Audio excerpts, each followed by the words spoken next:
2년 정도 된 것 같습니다. 2년 전쯤인 것 같은데 한국과 교민사회에 아주 기쁜 뉴스가 하나 있었어요. 그건 무엇이냐면 어떤 한 천재 소녀에 관한 이야기였어요. 하버드 대학교와 스탠퍼드 대학교를 동시에 합격한 자매가 있었는데요. 그것으로 참 화제를 불러일으켰습니다. 특별히 여학생은 페이스북 CEO죠. 마크 저크버그와 어떤 일화가 만났던 일화가 소개되면서 더 유명세를 탔습니다. 그러나 시간이 얼마 지나지 않아서 그 모든 것이 거짓말임을 드러나게 되죠. 그러면서 한국 사회와 교민 사회에 또 한 번의 충격을 주게 됩니다. 레오나르도 디카프리오가 주연한 영화가 있습니다. Catch Me If You Can. 혹시 이 영화를 아시는지 모르겠어요. 주인공 프랭크는 거짓말과 위장의 천재였습니다. 고등학생이었던 그는 자신을 파일럿으로, 의사로, 변호사로 쉼없이 위장하면서 거짓으로 세상을 속여나갔던 사람이죠. 결국 그는 감옥에 가게 됩니다. 우리 성도님들 리플리 증후군이라고 혹시 들어보셨는지요? 자신이 꿈꾸는 거짓의 세계를 진실이라고 믿으면서 거짓된 말과 행동을 반복하는 것을 리플리 증후군이라고 해요. 이것은 소설의 제목에서 유래되었는데요. 앞에서 제가 언급했던 그 여학생과 영화의 이야기는 실화이고 리플리 증후군의 좋은 예로서 우리가 볼 수 있을 것 같습니다. 리플리 증후군은 원하는 세상을 꿈꾸며 그 세계가 진실이라고 믿는 거예요. 사실이 아닌데. 그러면서 거짓을 일삼다가 거짓을 진실로 알게 됩니다. 거짓말이 또 다른 거짓말을 낳으면서 상황은 걷잡을 수 없이 심각해지는 것, 이것을 리플리 증후군이라고 해요. 지금 이 리플리 증후군이 기독교의 삶에 종교 행위라는 이름이 바뀌어 우리에게 사랑이 없지만 사랑이 있는 것처럼 세상에서는 욕심을 다 부리고 욕망과 이기심으로 살다가 주일만 되면 기독인 행세를 하는 모습으로 우리가 드러날 수 있을 것 같아요. 혹은 표현할 수 있을 것 같아요. 이것은 매우 슬픈 일이며 하나님의 인격적으로 만나지 못했을 때 가능한 이야기이기도 합니다. 이 리플리 증후군의 성도들이 많아질 때 교회를 병들게 하죠. 하나님을 모르면서 하나님 아는 것처럼, 마치 어떤 내 안에 액세서리 하나 채우는 것처럼 세상에서 조금 더 상식 있는 사람으로 살아가기 위해서 종교의 모습으로 자신을 치장하는 모습들. 우리 조국 대한민국은 그동안 압축 성장을 했습니다. 정치, 경제, 사회, 문화, 심지어 기독교도 그렇죠. 과정은 무시되어지고 결과 지상주의 같은 일들이 한국 사회의 모든 부분들을 병들게 했고 선진국으로 나아가는 길목에서 발목을 잡고 있는 것이 지금의 현실입니다. 사실 이것은 비단 사회뿐 아니라 이 땅의 교회에서도 동일하게 일어나는 병폐이지요. 모두가 다 그런 것은 아닙니다. 하지만 교회에 잘 나오기만 하면, 봉사를 잘 하기만 하면, 헌금을 많이 하기만 하면 그가 어떤 신앙의 고백과 자세가 있는지 체크하지 않고 그냥 중직자의 직분을 주었던 교회의 모습에서 이 땅의 교회는 시간이 지남으로 점점 더 약해지게 되고 성도들은 리플리 증후군으로 만드는 것이 아닌지, 오늘 말씀을 묵상하면서 저는 그런 생각을 해보았습니다. 오늘 말씀을 통해서 우리의 삶도 한번 반추해 보았으면 좋겠어요. 오늘 말씀은 정말 기독인으로 살아가는 우리에게, 진짜 기독인인 우리에게 가장 중요한 요소이자 가장 잘 유지하며 가장 잘 보여줘야 하는 요소입니다. 바로 사랑이죠.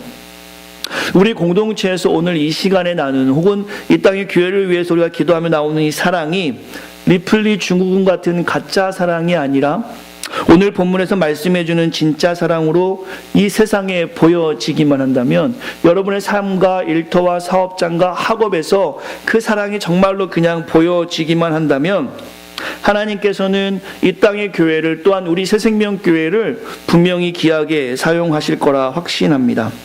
오늘 말씀이 우리의 삶에 분명하게 의미와 적용을 주시어 정말 우리의 삶에서 실천되는 말씀이 되어지기를 간절히 축원합니다. 우리가 살고 있는 이 시대를 과학 만능 시대, 혹은 기독교에 대한 편견이 가득한 시대라고 말하고 있어요. 이건 누구도 부인할 수 없습니다. 과학이 진리가 되는 시대이죠. 여기 공부하시는 분들은 다 아시는 이야기들입니다. 이러한 시대를 살아가고 있는 우리에게 삶으로서 우리가 가지고 있는 하나님을 보여주는 것만큼 최고로 좋은 방법이 없죠. 우리가 성경을 믿고 성경의 최종 권위를 인정하고 고백합니다. 그래서 기독인이라 하죠. 우리 교회 정관에서도 분명하게 명시하고 있어요. 이것은 분명해요. 그러나 믿지 않는 사람들, 여러분의 친구들은 늘 우리에게 요구하죠. 성경을, 하나님을 과학적으로 증명할 수 있어? 나에게 좀 이성적으로 설명해봐. 합리적으로 내가 이해할 수 있게 나에게 좀 말 좀 해줘봐. 라는 이야기. 내가 정말 그럼 믿을게. 너가 믿는 하나님 나에게 정말 잘 설명해 준다면, 합리적으로, 이성적으로, 과학적으로 설명해 주면 나도 교회 갈게. 이런 이야기도 혹시 들어보셨는지요? 우리 성도님들과 제가 창세기 1장 1절의 말씀을 과학적으로, 합리적으로, 이성적으로 세상에 설명할 수 있습니까? 세상을 우리가 정말 성경을 다 이해시킬 수 있나요? 우리는 하나님과 성경을 과학적, 이성적, 합리적으로 다 설명할 수 없습니다. 이러한 노력이 무효하다는 것은 아닙니다. 과학과 신학의 대화, 요즘에 그런 일 참 많은데 이런 일들이 무효하다는 것은 아니지만 하나님은 우리에게 성경을 세상에다가 과학적으로, 합리적으로, 이성적으로 설명하라는 사명을 주시지도 않았고 우리는 그렇게 할 수도 없습니다. 여러분과 제가 체험한 그 하나님의 은혜를 어떻게 과학적으로, 합리적으로, 이성적으로 세상에 보여줄 수 있겠습니까? 성경의 원리를 이해하고 믿고 그 믿음대로 사는 것, 여기에 대한 사명을 하나님은 우리에게 주셨고 이것을 제자라고 성경에서 말씀하고 있어요. 신앙의 성장을 위해서 성경 연구는 필요합니다. 하지만 연구로 끝나는 것이 아니라 그 말씀대로 살아가는 것, 살아내는 것이 매우 중요한 요소이겠죠. 저는 이것을 열매 맺는 삶이라고 정의하고 싶어요. 이것이 성경을 세상에 보여줄 수 있는 가장 유일하고 가장 좋은 방법입니다. 여러분의 학위가 혹은 여러분이 하는 공로가 하나님을 전하는 것이 아니라 아무 공로 없이 구원받은 우리의 삶을 통해서, 구원받은 자로서 이제 성화되는 그 삶을 통해서 하나님을 증거할 때, 아니 그 어그러진 세상 가운데 믿음으로 살아낼 때, 저는 살아낸다라는 표현을 좀 사용하고 싶은데요, 우리의 신앙으로 열매 맺는 삶을 살아낼 때에 세상 사람들은 성경이 믿어지지 않지만 저 교회 다니는 사장님 보니까 저렇게 교회 다니는 청년을 보니까, 예수 믿는 부모님들을 보니까, 새생명교회 성도들을 보니까 분명 교회에는 뭔가 있는 것 같아. 하나님이 잘 보이진 않지만 저 사람을 보니까 글쎄 있는 것 같다라는 생각을 일으킬 수 있다라는 것이죠. 즉 구원받은 자로서 성화되어가는 모습을 우리가 세상에 보여주어야만이 세상에서 하나님을 알지 못하는 사람들이 하나님을 알 수 있다라는 것이죠. 이것은 우리가 성경을 삶으로 증명하는 것인데 과학을 뛰어넘는 일이며 이성과 합리를 뛰어넘는 증거가 될 것입니다. 성경에서는 성령의 9가지 열매를 이야기하고 있어요. 갈라디아서 5장에 보시면 9가지 열매, 사랑, 희락, 화평, 오래 참은, 자비, 양성, 충성, 온유, 절제, 9가지 열매를 분명히 말씀하고 있어요. 이것이 우리에게 나타나야 한다는 것이죠. 특별히 저는 오늘 본문 고린도전서 13장의 말씀을 통해서 사랑, 그 첫 번째, 그 9가지 열매 중에 첫 번째인 사랑의 열매에 대해서 집중하며 나누고 싶습니다. 그 사랑이 무엇인가? 하나님이 우리에게 보여주신 사랑이 분명한데, 그렇다면 우리가 사랑의 열매를 맺어야 하는데 그 사랑은 무엇인가? 오늘 우리 온 성도들이 이 사랑의 열매에 대해서 깊이 묵상하고 할 수만 있다면 우리 안에 그 사랑의 열매가 보여졌으면 좋겠어요. 도전이 되시고 이렇게 살아가시기를 간절히 축원합니다. 본문 말씀 한번 같이 나눌게요. 13장 말씀 보시겠습니까? 1, 2, 3절을 보시면 한마디로 정리하자면 착하고 믿음이 있고 예언이 있고 능력이 있어도 사랑이 없으면 nothing, 아무것도 아니라고 성경에서는 분명하게 말씀하고 있어요. 우리가 아무리 주의 일을 잘하고 예언도 하고 방언도 하고 착하고 믿음이 있어도 그 안에 사랑이 없으면 nothing이라고 성경에서 말씀하고 있는 것이죠. 그렇다면 그 사랑을 무엇이라고 말씀하고 있는가?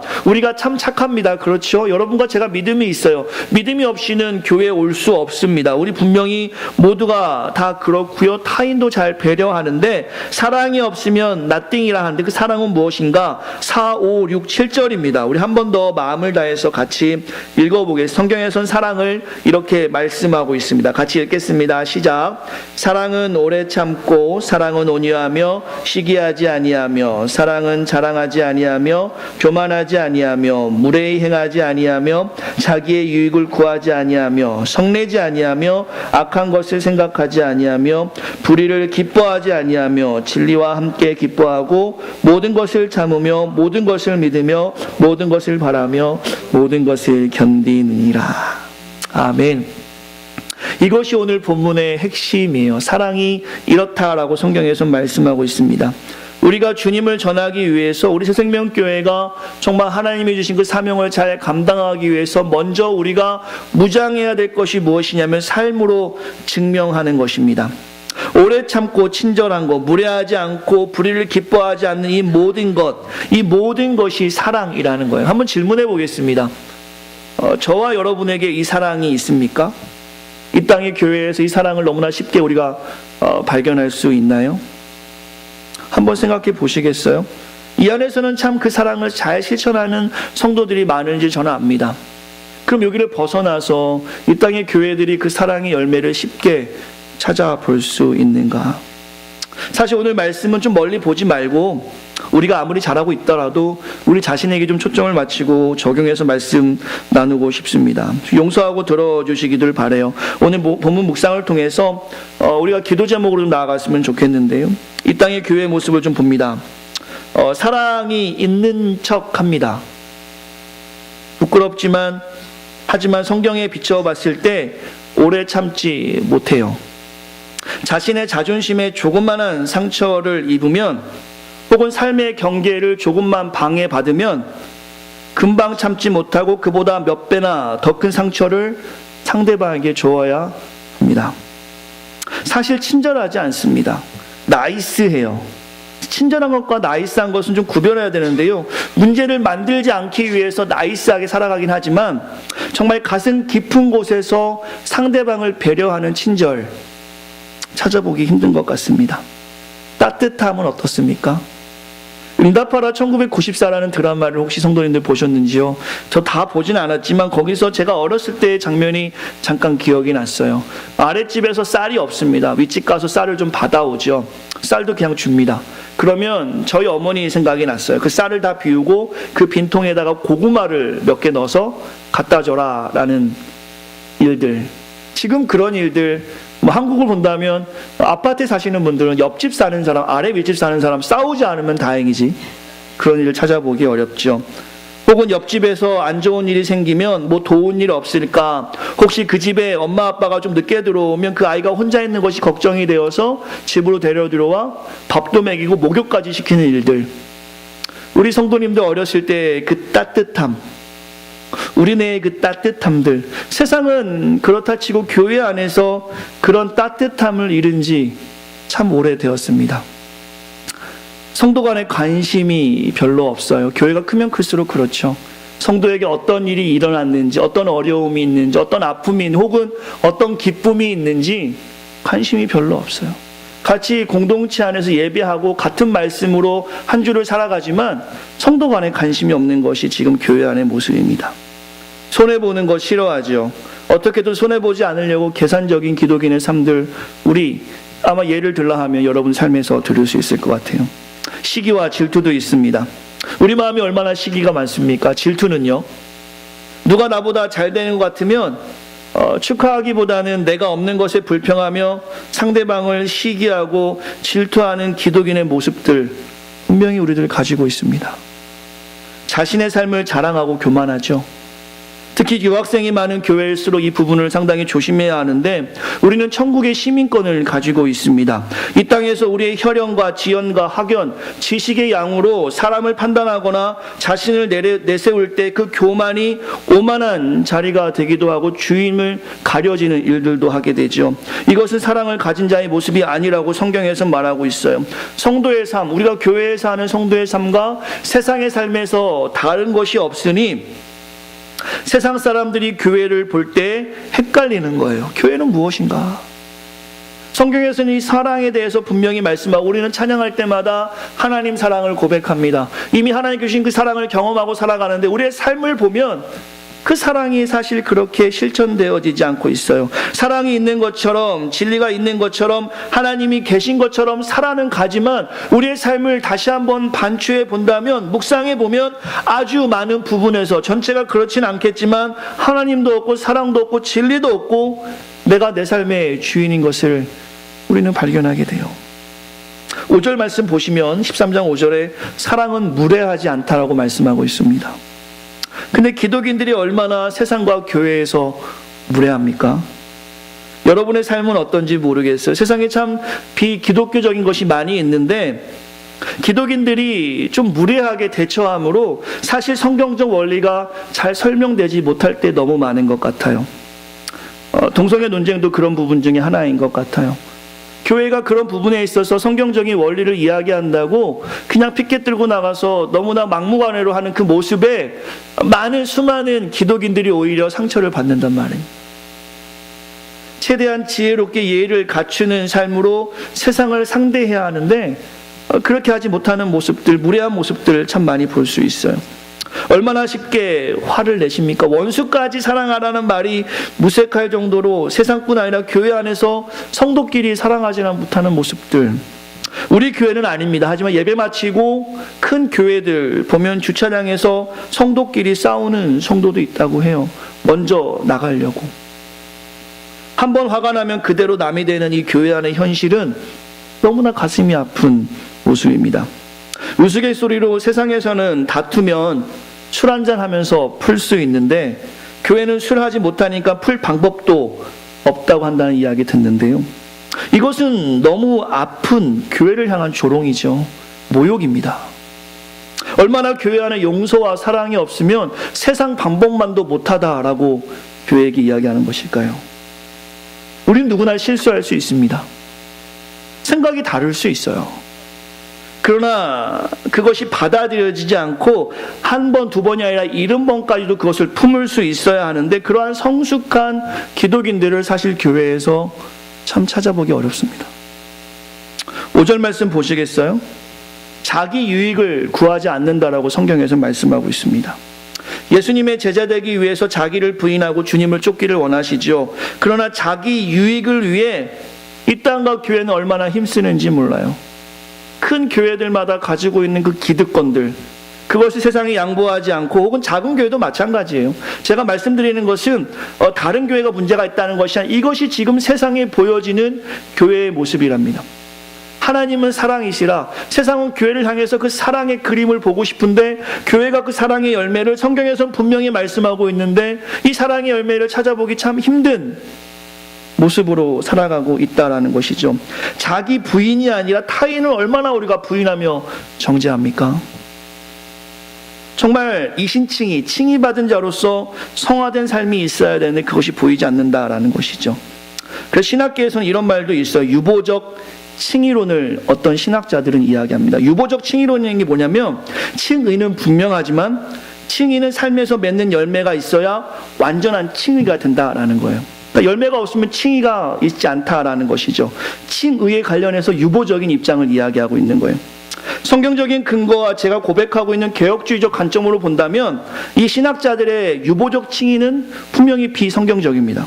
문제가 있어요. 왜냐하면 칭의라는 것은 사실 우리의 삶과는 상관없이 하나님의 은혜입니다. 우리가 무엇을 하든 무엇을 했든 중요한 게 아니라 하나님이 택한 백성에게 주시는 의로운 옷을 입혀주시는 거예요. 죄인이지만 하나님을 믿을 때 그리스도를 통해서 우리가 의인이라고 봐주시는 것입니다. 에베소 2장 1절에서 말씀하고 있죠. 10절까지 보시면 우리가 구원을 얻는데 그것은 우리의 행위의 결과가 아니라 선물임을 분명히 말씀하고 있습니다. 하지만 말씀을 준비하면서 묵상하면서 앞에 제가 이 땅의 교회에서 가지고 있는 그 문제점들을 하나하나 생각해 보면서 이런 생각을 해 보았어요. 믿음으로 의롭게 된다라는 귀한 하나님의 은혜를 이 땅의 교회와 성도가 잘못 이해하여 진리가 자유케 한다는 말씀이 방종이 되어버렸고 그 방종의 삶으로 살기에 지금 교회가 약화되어 가고 있는 것이 아닌가. 하나님이 핏값으로 세우신 교회가 약화되어 가는 데는 이 잘못된 신학적 요인이 있지 않는가, 믿음이 잘못된 것이 아닌가. 이 유보적 칭의를 주장하는 신학자들처럼 우리 주님께서 그 구원의 은혜를 한 번에 주지 마시고 너네들 열매 맺으면 잘하면 자기 십자가 지면 오래 참으면 내가 너희들 의롭게 해줄게 라고 하면 어땠을까 라는 무식한 생각도 제가 해봤어요. 결코 이것은 하나님의 은혜의 논리를 바꿀 수 없는데 말입니다. 칭의는 우리의 삶과 전혀 상관없이 주님께서 주시는 은혜이기 때문에 이 유보적 칭의로는 비성경적입니다. 하지만 우리의 삶에서 열매 맺지 못해서 은혜를 경험한 우리가 그 은혜를 세상에 보여주지 못해서 그렇게 사는 것에 대해서는 깊은 통찰과 회개가 이 시간에 우리에게 있어야 한다는 것이죠. 왜냐하면 진정한 기독인은 삶에서 증거되어야 합니다. 이것이 신학적인 용어인 성화이죠. sanctification. 칭의 없는 성화가 없고 성화 없는 칭의가 불가능하다라고 이야기합니다. 즉 하나님의 은혜를 경험해서 내가 정말 의롭게 됐음을 고백한다라면 나의 삶에 성화의 삶이 드러날 수밖에 없다라고 성경에서 말씀하고 있는 것이죠. 우리의 삶에서 사랑이 있다 말하며 온유하지 않고 시기하며 자랑하는 삶이며 교만하며 성내며 무례하다면 그것은 분명히 우리 신앙에서 무슨 문제가 있는 것입니다. 우리의 삶을 좀 깊이 보아야 될 것 같아요. 6절 말씀 보시겠습니까? 성경에서는 사랑은 진리 가운데 거한다라고 분명히 말씀하고 있어요. 사랑은 불의를 기뻐하지 않고 진리와 함께한다. 거짓의 영에서 우리가 나올 수 있어야 한다라는 것이죠. 우리 새생명교회가 이 말씀으로 잘 무장했으면 좋겠습니다.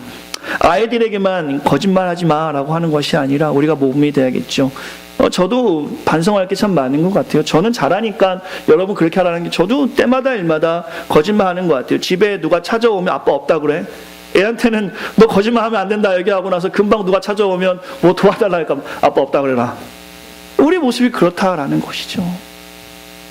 거짓의 영에서 자유할 수 있어야 합니다. 제가 새가족 교재를 이제 만들고 있고요. 오늘은 이제 운영위원회하고 나누겠지만 우리 새생명교회가 지향하고자 하는 것들에 대해서 좀 고민해 봤는데 4가지를 정해 봤어요. 정직, 정의, 정결, 정성.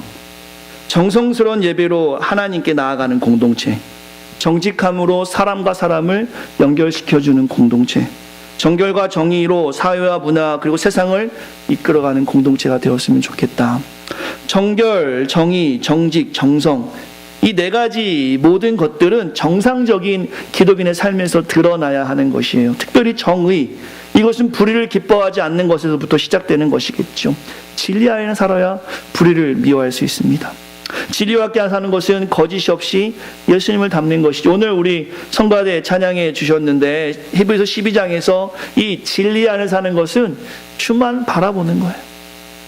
나의 작은 신음에도 응답하신 하나님. 정말 내가 알고 주님 하는 그 작은 한마디에도 그 하나님 모든 뜻을 아시고 우리의 삶을 인도하신 하나님. 우리가 해야 될 오직 하나는 주님만 바라보고 이미 우리는 주님이 바라보고 계셔주니까 주님만 바라보고 이것이 진리 안에 거하는 것이겠죠. 그러면서 우리 본문에서 7절에 보시면 사랑은 모든 것을 참으며 모든 것을 믿으며 모든 것을 견뎌낸다 말씀하십니다. 이렇게 사랑에 대해서 잘 정리해 주시고 8절 말씀 보시겠습니까? 13장 8절 같이 읽겠습니다. 시작. 사랑은 언제까지나 떨어지지 아니하되 예언도 패하고 방언도 그치고 지식도 패하느니라.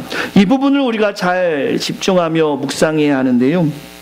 신앙 안에서 저와 여러분들이 지향하는 신앙의 척도가 방언 아닙니까? 예언. 할 수만 있으면 방언도 하고 예언도 하고 통변의 은사도 있고 할 수만 있다면 성경의 지식이 좀 가득했으면 좋겠어요.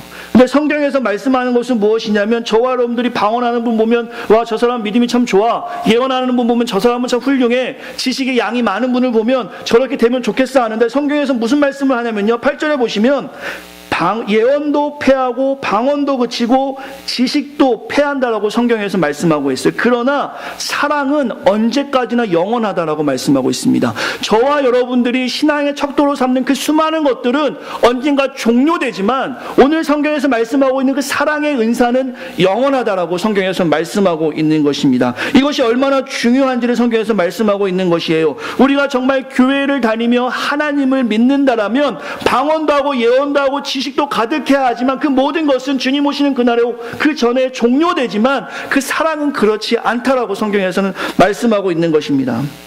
이 땅의 교회가 사랑의 열매를 맺지 못하니까 지금 이 땅에 참 어두움이 있는 거예요. 저와 여러분들 앞으로 전도 많이 해야 되겠죠. 이곳에 성도들이 많이 오면 좋을 것 같아요. 교회가 부흥돼서 자리가 채워진다라는 것보다 이 새생명교회가 지금까지 하나님께서 보호하셨는데 그 사명을 풍성하게 감당하지 못한 부분이 있다면 이곳에 하나님께서 수많은 성도들을 보내주셔서 우리가 그 사명을 잘 감당했으면 좋겠어요. 이곳을 잠시 거쳐가던 아니면 이곳에서 뿌리를 내리고 살던 하나님의 새생명교회를 통해서 하실 그 일이 이곳에서 이루어졌으면 좋겠습니다. 하지만 저와 여러분들이 오늘 이 본문에서 말하고 있는 이 사랑에 대해서 무감각하거나 영원히 없어지는 그 사랑을 갖지 못하고 여전히 세상에 눈을 돌리고 살아간다라면 아무리 많은 성도가 이곳에 온다 할지라도 귀한 교회는 사명을 다하지 못할 것입니다. 오히려 그 사랑이 없음을 걸리게 되는 것이죠. 세상이 이렇게 된 것에서 분명 기독인들의 책임이 있습니다. 지금 한국에서는 Me Too, With You라는 운동이 한국뿐만 아니라 전 세계적으로 일어나고 있는, 한국은 좀 더 심하게 일어나고 있는 것 같아요. 압축 성장에서 나오는 또 하나의 병폐가 아닌가 싶은데 그 일을 행하고 있는 사람들 중에 혹은 가해자 중에 예수 믿는 사람이 없을까요? 가정을 이룬 사람이 없을까요? 세상의 정신적으로 정의가, 정결함이 그렇게 약해지는데 기독인들이 우리는 괜찮아 하고 자신 있게 이야기할 수 있습니까? 오히려 종교계에서 그런 일이 나올까봐 지금 모두가 떨고 있어요. 모두가 다 두려워하고 있습니다. 이제 정치, 경제, 사회, 문화 한 군데씩 다 나왔는데 아직 종교 부분에서는 크게 드러나지 않는 것 같아요. 여러분 두렵지 않으세요? 교회가 지금 복음을 전하기만 해도 바쁜데 점점 더 교회에 대한 소식이 안 좋게 퍼져나가다 보니까 열매가 익지 못해서 사람들에게 나눠주지 못한 모습과 떫은 잔치로 있다 보니까 이 사랑이 무엇인지 교회가 정확하게 세상에 보여주지 못해서 사람들이 교회에 대해서 오해하고 있다는 것입니다. 하나님께서 우리에게 값없이 주신 그 사랑이 마치 값싼 사랑처럼 우리가 만들고 있다는 것이죠. 저와 여러분 화날 때 있습니다. 있죠. 예, 저도 화나고 여러분도 있습니다. 용서하기 싫을 때 있어요. 한번 진짜 이건 용서 못하겠어 하는 부분들 갖고 계세요. 참지 못할 때 있고요. 교만할 때 있습니다. 유익만을 구하며 살 때 있어요. 그러나 그 상태로 계속 사는 것은 성경에서 말씀하는 사랑의 열매를 맺는 모습은 아닙니다. 저에게, 여러분에게, 이 땅 교회에게 도전을 드리고 싶어요. 어제보다 오늘 더 변해야 되고 오늘보다 내일 더 변해야 됩니다. 매일매일 손톱이 자라는 거 경험되어지지 않지만 손톱은 분명히 자라는 것처럼 우리 신앙이 보이지 않지만 그렇게 자랄 수 있어야 합니다. 우리에게 사랑의 요소를 갖지 못하는 모습이 분명히 있지만 이 예배를 마치면, 오늘 이 예배를 마치면 우리의 삶에 있어서 조금은 바뀌어져 가야 합니다. 아직 그 사랑의 열매가 풍성히 열린 것이 아니지만 풍성히 열릴 수 있도록 저와 여러분들 기도하며 변화해 가야 되는 것이죠. 다른 사람 볼 거 없어요. 오늘 이 말씀 이 사람이 들어야 하는 데가 아니라 내가 변해야 돼. 저도 성격이 있습니다. 욱해요. 저도 욱할 때 있어요. 군대에 있을 때 군대에게 죄송합니다. 그 성격에 쓰는데 어떤 제 동기가 욱하는 성격이 있음이라고 써놨어요. 그랬더니 이등병한테 병장들이 맨날 그러는 거예요. 너 욱해봐. 욱한 다음에 사람마다 성격이 다 있다라는 것이지. 여러분도 있고 저도 있고 성격 없는 사람이 아무도 없는데 변해야 돼요. 이것이 사랑 열매를 맺는 좋은 방법입니다. 다른 사람 탓할 것 없고요. 그냥 내가 변하면 돼요. 그냥 교회가 변하면 됩니다. 사랑의 열매를 보여주기만 하면 이제 사람들도 궁금해할 거, 어떻게 이곳은 이렇게 아름다운 열매가 있지? 영원한 사랑을 저와 여러분이 보여줘야 돼요.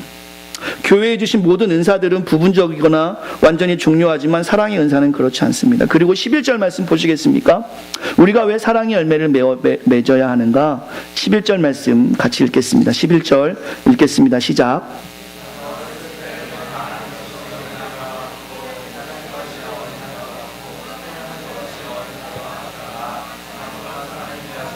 어린아이의 일을 버려놓으라. 이 사랑의 열매를 맺는 것은 장성을 이야기합니다. 여러분과 제가 어린아이처럼 그렇게 오래 참지 못하고 무례하고 교만하고 하면 사랑의 열매 맺을 수 없어요. 성경에서는 이 사랑의 열매는 장성한 사람이 되어서 어린아이의 일을 버려야 가능함을 분명히 말씀하고 있습니다. 사랑하는 성도 여러분, 여러분께 도전을 드리고 저에게도 도전을 주고 싶습니다. 이 땅에 교회가 도전받았으면 좋겠어요. 새생명교회 참 좋습니다. 저는 볼 때마다 너무너무 좋은 거, 너무너무 좋은 교회예요. 성도님 너무 귀하고 그동안 참고 기도하셨던 내용들 너무나 귀합니다. 이곳에 분명히 하나님께서 수많은 성도들 보내주실 것 같아요. 이곳을 하나님 채우실 거라 저는 확신해요. 다만 우리가 오늘 본문의 말씀처럼 사랑을 가지고 있는 것이 아니라 가진 것처럼 살아간다면 서론에서 소개한 것처럼 리플리 증후군 같은 성도일 거예요. 겉으로는 사랑이 있는 척하지만 현실에는 그 사랑이 없는 것이죠. 결국에는 교회가 사랑이 없다라는 평가를 듣게 되는 것입니다. 말씀의 결론을 맺죠. 1924년에 처음으로 에베레스트 산에 도전한 두 사람이 있었어요. 하지만 그들은 곧 몰려오는 눈 상태로 죽고 맙니다. 그 후 수많은 도전이 있었고 결국 30년이 지났을 때 산소의 도움으로 에베레스트 산에 사람이 오르게 되죠. 그 후 여러 사람이 산소의 도움을 가지고 산을 오르게 됩니다. 그러나 이 등정에 있어서 산을 오르는 방법에 있어서 획기적인 일이 1980년도에 일어나요. 메스너라는 등산가가 무산소로 에베레스트 산을 등정합니다. 당시에는 산소 없이 산을 오른다는 것은 완전히 불가능한 일이었어요. 근데 메스너는 이 무산소 등반으로 8,000m가 넘는 산 14개를 다 정복합니다. 사람들은 그의 방법을 연구하기 시작해 어떻게 산소 없이 산에 올라갈 수 있는, 특별히 8,000m를 넘는 산에 어떻게 올라갈 수 있는가, 이 무산소 등정에 대해서 연구했을 때 고소수능이라는 방법을 알게 됐어요. 이것은 산 밑에서부터 일정한 리듬을 가지고 서서히 산에 오르면서 자신의 몸을 산의 기압에 적응시켜 나아가는 거예요. 빨리 올라가는 게 중요한 게 아니라 서서히 자기 몸을 맡기는 것입니다. 근데 이것은 지상에 있을 때 지속적으로 기압 훈련을 받아야 할 수 있는, 자기 훈련을 기반하여야 가능한 일이었어요. 기압의 변화에 자기 몸을 순응시키는 것이죠. 무산소 등정에 불가능을 가능케 했던 것, 이것의 중요한 요소는 자기 훈련이었습니다. 오늘 저는 우리 새생명 성도들에게, 저에게, 이 땅의 교회에게 오늘 말씀을 통해서 적용점을 드리고자 한다면 사랑 순응이에요. 이것은 불가능한 사랑을 이루며 열매 맺는 방법입니다. 자신의 혈기, 열정, 성품, 학력, 그리고 살아온 배경, 이제 이 모든 것을 사랑이라는 이름으로 훈련하며 순응해 나가는 것입니다. 그 사랑은 오늘 본문 13절에 있죠. 온유한 훈련을 해보는 겁니다. 참는 훈련을 해보는 것이고 겸손한 훈련을 하는 것이에요. 가식적이어도 훈련하는 겁니다. 남을 닮아도 훈련하는 거예요. 용서하는 훈련을 하는 것입니다. 난 이런 사람이 하면서 자신의 성품과 성격을 바꾸는 것이 불가능하면 할수록 이 자기 훈련을 계속해서 해 나가는 것이에요. 여러분과 저도 경험하지만 교회에서 일하다 보면 성도 고유의 성격이 드러날 때가 있어요. 흑백 논리가 분명해져서 상대방의 기분을 전혀 고려하지 않는 성향들도 분명히 있습니다. 혹은 우유부단하여서 이래도 그만 저래도 그만하며 적극적인 성향이 있어요. 이 두 사람이 만나면 난리 나는 겁니다. 일이 안 되는 거예요. 무슨 일이 있다, 이렇게 아니, 이렇게 하면 되지, 이렇게 하면서 교회 일 자체도 문제가 되죠. 이런 각각의 고유한 성향이 있을지라도 사랑 순응 훈련으로 이것을 극복할 수 있어야 합니다. 참는 일이 불가능하지만 참아야 하고, 온유가 드러날 부분에서는 성숙하게 온유함을 보여줄 수 있어야 돼요. 성격상 불가능한, 서로 바라보시 그윽한 눈빛을 날리셔야 합니다. 한번 해보시겠어요? 그윽하게. 저도 어떻게 하는지 모르겠는데 그윽하게. 이 성품 훈련을 통해서 주님을 닮는 것을 세상에 보여줄 수 있는 겁니다. 충분히 훈련되신 분들을, 아직 사랑 순응 훈련을 하고 있는 분들을 위해서 기다려 주셔야 돼요. 다 같은 방법으로 하더라도 속도가 다 느려요. 여기 계신 분들과 저와 똑같은 날에 똑같이 수학 문제를 풀어도 우리 성도님들은 30초 1분에 끝날 것 저는 하루 종일 풀어야 될 수, 그냥 평생 가도 안 될 수도 있어요. 방법은 다 드리지만 기다려야 되는 것이. 오늘 본문을 통해서 두 가지의 교훈을 기억하시길 바랍니다. 첫 번째로는 사랑의 열매 맺어야 되죠. 새생명교회 아직 많은 분들 오지 않았어요. 근데 많이 오실 거예요. 믿으십니까? 안 하셔도 상관없지만 상관없진 않은데 네. 이왕이면 하나님께서 귀한 게 보내시면 좋겠지만 우리가 준비되지 않았을 때 많은 분들 와도 소용이 없어요. 똑같은 교회구나. 또 상처 준다면 더 이상 우리 교회가 최후의 보루가 되어야 되지 않겠습니까? 그러려면 지금 우리가 준비할 수 있어야 돼요.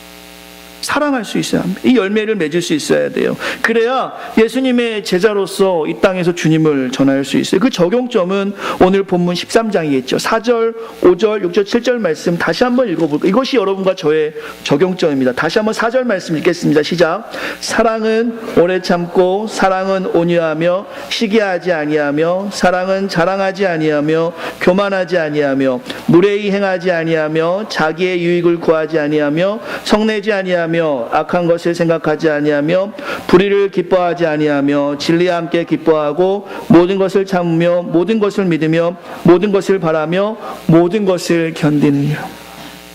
이렇게 이 적용점으로 저와 여러분들이 살기만 하면 그 열매가 보일 수밖에 없겠죠. 또 하나의 구체적인 적용을 말씀드리고 싶습니다. 같이 따라해 주시면 감사하겠습니다. 사랑은 수용입니다. 사랑은 수용이다. 담임 목사인 저의 모습을 그대로 받으셔야 돼요. 저의 완벽함을 보시고 청빙하신 거 아니죠? 물론 잘생김은 좀 완벽했지만 저의 부족한 부분이 분명히 있어요. 아직은 잘 드러나지 않는데요. 분명히 있습니다. 그 부분을 그대로 받아주시고 기도해 주시기를 바랍니다. 성도님들이 저의 부족한 부분을 채워주실 때 그게 합력하여 하나님의 일을 이루어가겠죠. 이게 동역이겠죠. 아내의 모습을 그대로 받으셔야 돼요. 남편의 모습 그대로 받아주셔야 합니다. 결혼할 때 아내 혹은 남편이 완벽해서 결혼하셨어요? 아니잖아요. 생각해보면 그때는 잘 안 보였어요. 그때는 지금 생각하면 참을 수 없는 그 아내의 단점. 제가 갑자기 흥분해. 이거 참을 수 없는 그 남편의 단점. 지금 생각하면 그런데 그때는 사실 사랑의 눈으로 잘 보이지 않았습니다. 왜 안 보였죠? 따라하겠습니다. 사랑했기 때문에. 사랑했기 때문에 잘 안 보였어요. 근데 지금은 왜 이렇게 잘 보입니까? 사랑하지 않아서입니까? 아니죠. 따라하겠습니다. 내가 변했기 때문에. 수용하셔야 돼요. 그대로 받아들이셔야 돼요. 한 번 더 인사하겠습니다. 혹시 타는 냄새 나지 않아? 근데 봐라. 당신을 사랑하여 내 심장이 타는 냄새. 쑥스럽지만 이게 사랑 수능입니다. 사랑 수능. 먼저 남편과 아내가 하나 되셔야 돼요. 사단이 부부 사이에 침범하지 못하도록 여러분들 힘써서 기도하셔야 합니다. 그대로 수용하세요. 세상에 내 맘대로 되는 거 하나도 없습니다. 내 맘대로 하려고 하니까 문제가 생기는 거예요. 그냥 그대로 수용하시고 정말 그 수용이 안 될 때에는 정말 마음을 다해서 기도해 주세요. 하나님은 분명히 바꾸십니다. 하나님은 성령의 역사로 바꾸셔요. 정 안 되면 40일 금식 기도를 하면서 그 바꾸길 노력해 보세요. 그게 안 될 바에는 그대로 수용하십시오. 그대로 사랑해 주시고 그대로 안아주세요. 부족하지만 공동체 안에서도 이렇게 할 수 있어야 합니다. 수용하셔야 돼요. 답답한 부분 있죠? 이 부분을 좀 이렇게 해줬으면 좋겠는데, 이 부분은 좀 나와 같은 생각이었으면 좋겠는데, 이건 내가 하는 것이 좀 더 바르고 빠른데, 맞아요. 근데 그냥 기다려 주셔야 돼. 어떡합니까? 만약에 교회가 이익을 내는 단체라면 그렇게 훌륭한 분들을 모시고 그렇게 하면 돼요. 세상에 이익을 내는 일이라면 교회는 그렇게 해야 되지만 교회는 non-profit, 이익을 내는 곳이 아니라 하나님의 사랑을 실천하는 곳입니다. 손해를 볼 수도 있고요. 일이 안 될 수도 있어요. 근데 교회 자꾸 일이 되려고 하니까 이렇게 해야 뭐가 되는 것처럼 보이니까 자꾸 싸우는 거예요. 교회는 그냥 하나님만 나타내면 됩니다.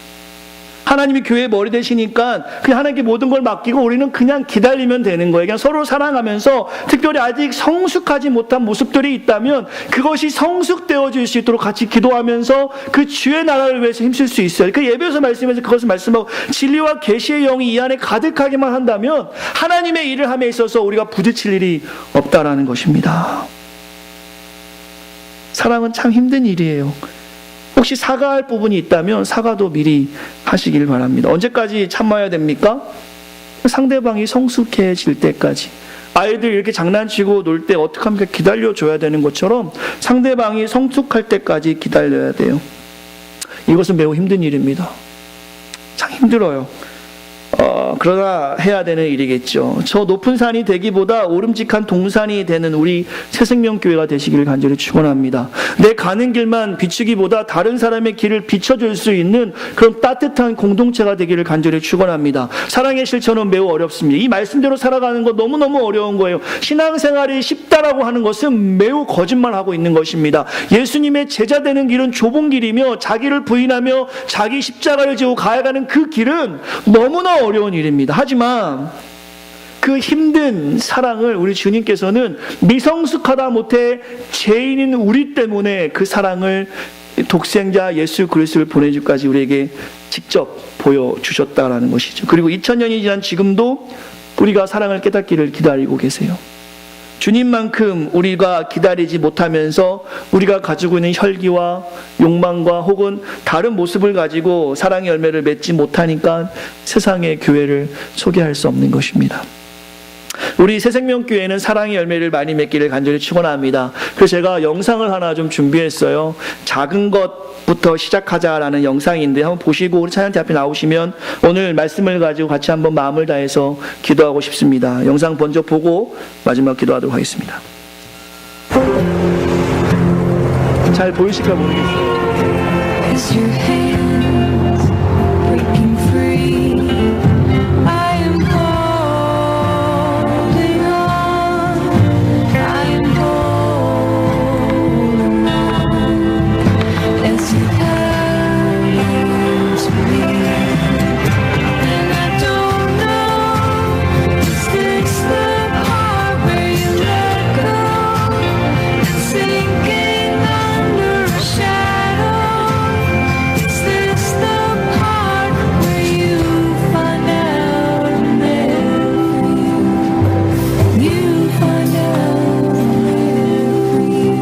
When it's people who do the right thing, they call it being responsible.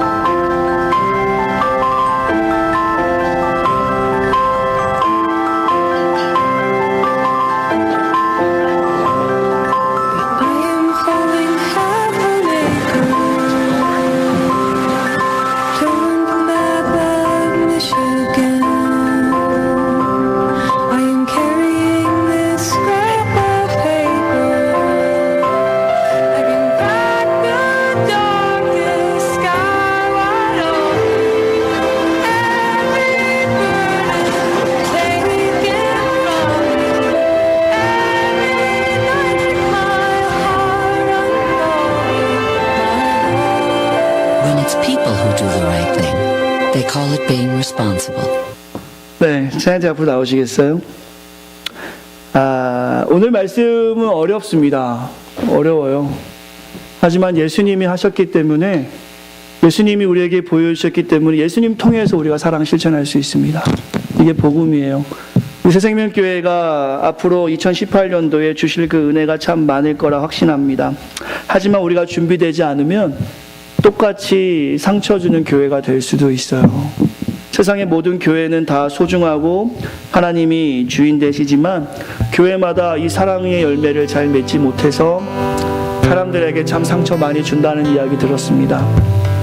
제가 이곳 샴페인에 왔을 때도 그런 이야기 참 여러 차례 듣는 것 같아요. 여기 참 한국 분들 많은데 교회 찾지 못해서 좋은 교회 오기를 기다리는 분들 참 많이 있다. 그럼 그 사람들은 다들 크리스찬들이었잖아요. 원래 복음을 알고 하나님의 사랑 경험해서 자녀로 살아가는 분들이었는데 왜 그들이 교회를 떠났습니까? 오늘 말씀처럼 고린도전 13장의 말씀이 교회에서 실천됐다라면 세상 사람들은 차지하고 두 번째 쳐더라도 그분들은 왜 떠났습니까? 아마 안 떠났을 거예요. 하지만 교회에서 그 사랑 잘 보여주지 못하니까 우리는 머릿속으로는 아주 잘 알아요. 성도들이 너무 몰라서 성경 공부해야겠다 성경 공부했더니 머리만 커진 거예요. 너무 차가워졌어요. 가슴으로 그게 내려와야 하는데 그렇지 못하다는 이야기 수도 없이 듣습니다. 만약에 우리 교회가 지금 대형 교회라면 이 설교가 글쎄 효과가 있지 않을 거예요. 그냥 또 그런 얘기 하나 보다. 근데 우리 교회는 앞으로 하나님 쓰실 것을 기대하며 나아가는 준비하는 교회라 확신하기 때문에 오늘 저와 여러분들이 고린도전 13장의 말씀 다 아는 이 말씀을 손톱이 자라는 것만큼만이라도 변화되어 적용한다면 하나님 분명히 새생명교회 사용하실 겁니다. 하나님의 그 사랑하심을 기대하시고 특별히 수용하는 우리가 되길 간절히 소망해요. 성숙한 우리 새생명교회가 됐으면 좋겠어요. 귀한 찬양으로 나아가고 싶습니다. 아버지 사랑 내가 노래해라는 찬양인데요, 이 찬양에 보시면 하나님이 먼저 보여주신 그 사랑이 있기 때문에 우리가 할 수 있습니다. 이 찬양으로 주님을 찬양하며 나아가겠습니다.